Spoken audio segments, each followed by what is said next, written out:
సంఘము, అదే కాకుండా గాంధేయవాది నాకు చాలా ఆప్తులు, సోదరులు.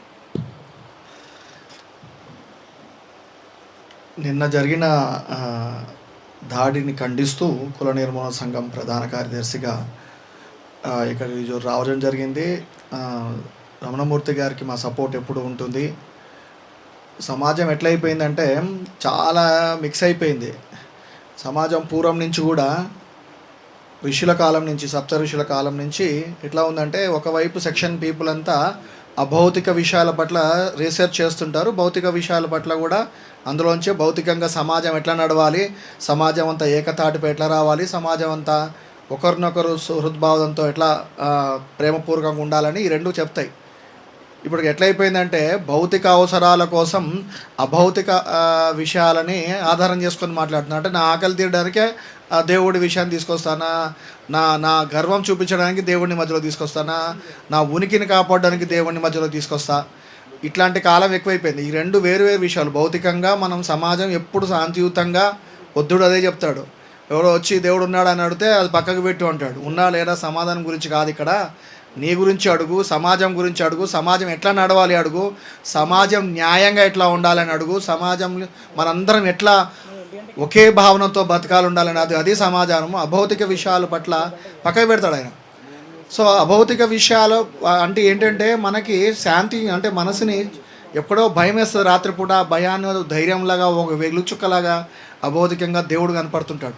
చాలా విషయాలు అట్లా అర్థం కావు.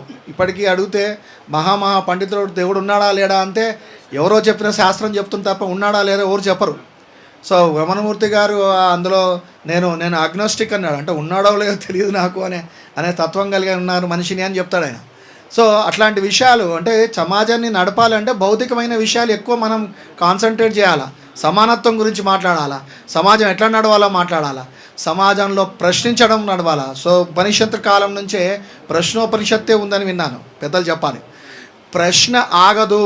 ఆ రోజుల్లో ప్రశ్నించిన వాళ్ళని చంపేశారు, మధ్యయుగాల్లో ప్రశ్నించే వాళ్ళని చంపేస్తారు, కానీ ప్రశ్న ఆగదు. ప్రశ్న ఏవ జయతే, ప్రశ్న ఎప్పుడు జయిస్తుంది. ప్రశ్న ఆగిందా విజ్ఞానం ఆగిపోతుంది, ప్రశ్న ఆగిందా దేవుడు ఆగిపోతాడు, ప్రశ్న ఆగిందా సమాజమే ఆగిపోతుంది. సో ప్రశ్నించగితే తత్వం నీకు చేతనైతే జవాబు చెప్పాలి, నీకు తెలిసింది చెప్పాలి. అయ్యా నువ్వు చెప్తున్నావు ఆ బొమ్మ ఇట్లా కాదు అట్లా ఉద్దేశంతో చేశారు అట్లా చెప్పాలి.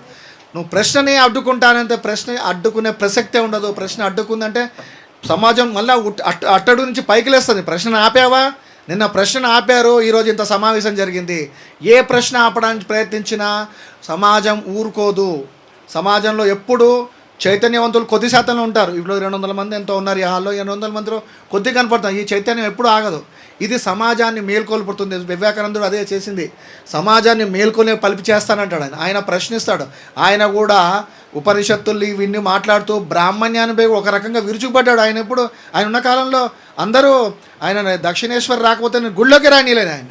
అటువంటి ఆయన కూడా ఆయన వెతుక్కోలా, ఆయన ప్రశ్నించడం ఆపలే. అన్యాయాన్ని అన్యాయమే అన్నాడు, న్యాయాన్ని న్యాయమే అన్నాడు. బ్రాహ్మణిజం ఈ దేశాన్ని నాశనం చేసిందన్నాడు ఆయనే. కానీ ఉపనిషత్తులు ఈ దేశాన్ని అత్యున్నత స్థాయికి తీసుకెళ్ళిందని కూడా ప్రపంచం మొత్తం చాటింది కూడా ఆయనే. సో ఈ విషయం చెప్పినాడు, ఆ విషయం చెప్పలేదా అంటే చెప్తాడు. అన్యాయాన్ని అన్యాయమే అనాలి. కదిజ్ఞాసి గారు చిన్న చేసింది అదే. అయ్యా నువ్వు ఒకరి శిరస్సు తీసి ఇంకొకరి శిరస్సు పెట్టావు, తల అన్నాడు, నేను కూడా తలే అంటాను. ఒకరి తల తీసి ఇంకొకరు తల పెట్టావు, అది అన్యాయం అన్నాడు. అభౌతికమైన విషయంలో అయినట్టు దేవుడి వస్తువు తీసుకెళ్ళి ఒక భౌతికమైన మనిషి తీసుకెళ్ళి తల పెడితే ఇది అన్యాయం కాదా అన్నాడు. ఇది సనాతనం నుంచి నేను ప్రశ్నించనా అన్నాడు. ప్రశ్న అవుతుంది, ప్రశ్నకు జవాబు చెప్పే తత్వం ఉండాలా. ప్రశ్న ఏవ జయతే, ప్రశ్న ఏవ జయతే, ప్రశ్న ఏవ జయతే. ధన్యవాదాలు.